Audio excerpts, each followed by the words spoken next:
Hi, welcome to the channel. In this video, I want to show you a step-by-step process how to open a PayPal account. Most likely, most of you guys who has already a PayPal account or who doesn't have it yet, you have tried maybe. It happened. It did happen to me. It took me a couple of days to do it. I mean, literally, if you have watched those videos, I mean, other videos, of course, in YouTube or any other platform, they yes, it is. I did watch them too. It show you. It does show you the step-by-step process and do this, do click, everything right, everything, and it looks easy. Of course, it easy, but that's the issue here. But what happens if you get stuck? Get stuck meaning if the platform, the PayPal account platform, returns you to say like if your screen says try again later, is not enough insufficient information. I mean, that's that you need more information for to open that account.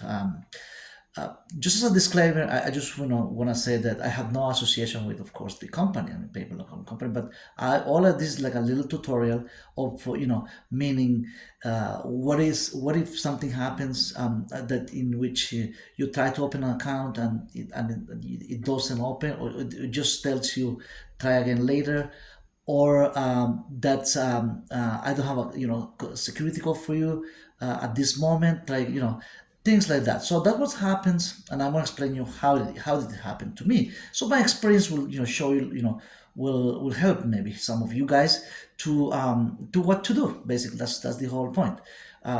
So if, let's say that in my situation, I did try. I just went step by step in different languages, of course, and it did happen. It just went the same way, and this is how it went, in a step by step process. And I'm gonna show you on item number 5, which I'm pointing here. That's where I got stuck, and it did return me back again.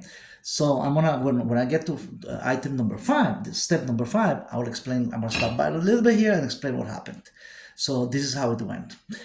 I will basically just can go to Google Store. That's the first step. Go into the Google Store and find create. Go to PayPal, of course, www.paypal.com, and number 1 is create your account.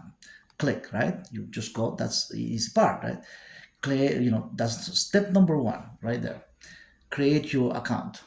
So that was not a big deal right here. Step number 2 is it's asking you what kind of, I mean, it gives you a choice to pick, right? Is it a personal account or a business account, right?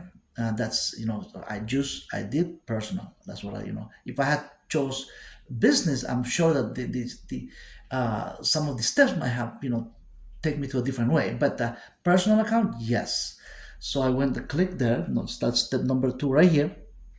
Then that was easy part 2.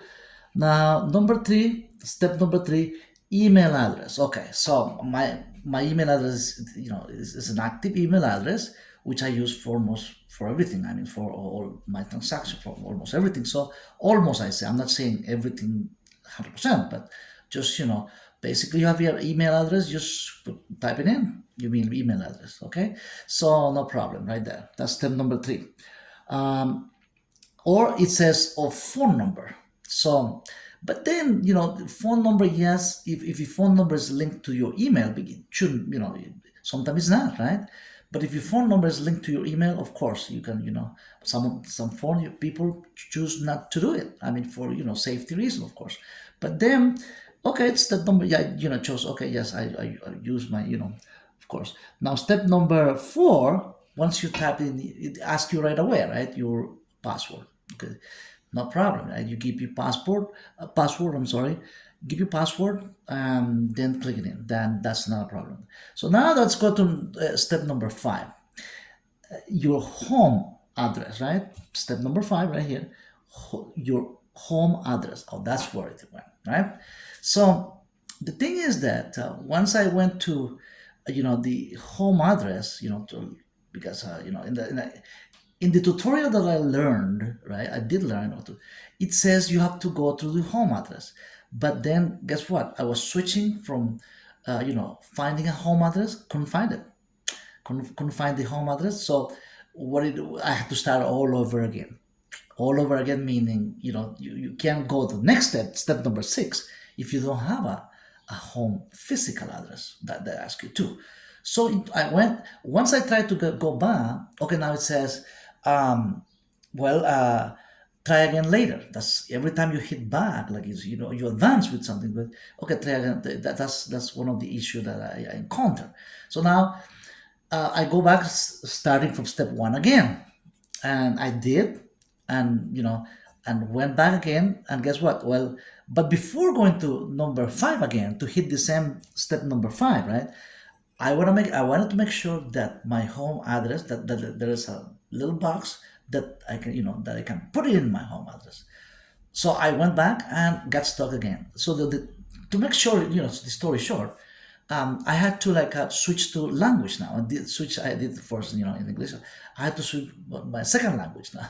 So just in case, there was a language issue. I mean, I shouldn't be, but I'm very much, advanced, proficient in English and Spanish. But once I got to, Spanish, yes, it show. I don't know why in some languages that's the thing. I mean, you can switch to different language, or you can switch a translation for any language basically you want in PayPal. If you speak Chinese, Mandarin, if you speak any language basically. But then I had to switch.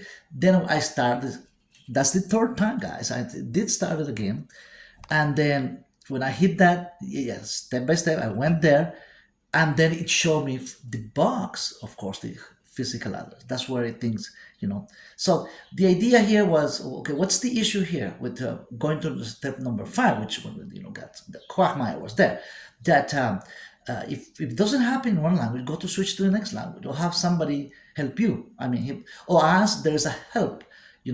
PayPal, they have in the same platform. You need help for this, and so a couple of times I went there. But guys, it took me. Well, it's the first day I just give out. Give that second day when I did. Bam! I said, quick, why not? Then it happened. It did happen. So when that happened, second day, but it took me 2 days because it didn't. I didn't want to go back to back, because it might it'll be concern, because there's too many times attempting too many attempts. There's a situation there too. So I went, once I got there, okay, I went step all the way from through 1 through 5, 1 2 3 4 5, and then went to number 6, phone number. Of course, phone number was isn't. If you have an email address already, phone number is not. But then after that, he was asking me, of course, phone number. He went, yeah, right away I put it in. Then that's where the security comes now. Remember, security code is the one that they send you, of course, on your messages. The message in the on your phone, right? Just to make sure that the phone is your. I guess that they have to go through some security issues in which that the phone belongs to me, belongs to you. I mean, it's better to do that way, in which everything is like a link. So if anything happens, like what happened to me, you can still rely on your phone number, just in case your email address or something something goes wrong with your email or your password. People can forget their password, so it can happen. It can happen to anybody. It can happen to and why you have an alternative phone number, or you have a password. You can have a user's number, which I'm gonna go through in next 2 steps. So the security code was returned, and it says once step number 7 with that they send the security code, like a 6-number security, you have to type it in. Type it in, meaning typing it, the way it came, just to make sure that you are, you are the one handling your own phone. Once I had to return, typing that, no problem, right? And it went okay. And it says there in the next 10 minutes, meaning you can't just wait. I mean, if you're busy doing something, like you are in the middle of something, I mean, if it goes past the 10 minutes, it will basically annul the whole thing. I mean, the whole process, you might have to start all over again. Okay, so that's an issue too. But it works. I mean, it did work for me. It took me a couple of days, but it doesn't mean it's going to take you a couple of days too, or 3 days. I mean, it doesn't have to be that way. But what I'm saying here is that if you feel, if you hit an issue, just like on step number 5, it happened to me, right? That will, you have to go back and, different approach. It doesn't mean that you have to have the platform is the same, but try to do a different language and consult. I mean, where the home, where the help, there is a, the same platform has a help. If you are, as a PayPal customer, user, whatever, you can go on and ask for help, and which some people forget that there's and if you try to ask, it says there as call, right? Of course you try to call, but what it's showing you is literally is not a number. I said it says call this, call PayPal, but nobody's going to answer you, but they're going to give you the information for the answer you literally, right, on your phone, to help you out with the issue, whatever issue dealing. So you click that particular issue that you're dealing with, right? So they'll give you more answer until you get more information, which, like I said before, in the tutorial that never, I haven't seen other videos, people doing tutorial about the PayPal. I didn't see them, or I did my research, but that's still, I had to go through all this to basically open up. So step number 8, because that's where I stopped. Step number 8, it gives you the user's number. There you go. So once you have user's number, then that's you basically, you can use this, in case something happens, you are the only one having that particular user number. Okay, so that's step number 8 right here where I'm going. Now step number 9, which is a little below here. Let me see if you can see here. Step number 9 right here, right? Link to your bank account, right here. Step number. Link to your bank account. Of course, there is a if you don't have your account yet, right? Set up an account yet, or if you have existing bank account, you have to check also if the bank is working with, they can work with PayPal. I mean, they receive, in reciprocity, meaning that because PayPal will give you a list, wherever country you're from, a list of banks that you can transfer money from PayPal, or otherwise, right? You can receive, of course, funds or payments, or like from YouTube, like from YouTube money, like once you monetize, you can use PayPal to like another. I'm not saying this is the only transfer money, wiring money company. There are others, sell it, the others too. But this is one of the most known, well-known, established company. You go to, one of them. I'm not saying the only one, but then you have to link the bank account number that you wanna you wanna be linked to those payments. So, guys, hopefully this video will help you, and that it was useful for you, and it did for me. So I wanted to share this, in good faith, just the basic stuff of my own experience. I'm not saying this is the way it's going to happen all the time. I'm just sharing my own experience. So take care, guys. I'll see you in the next video, and take care. May God bless you all.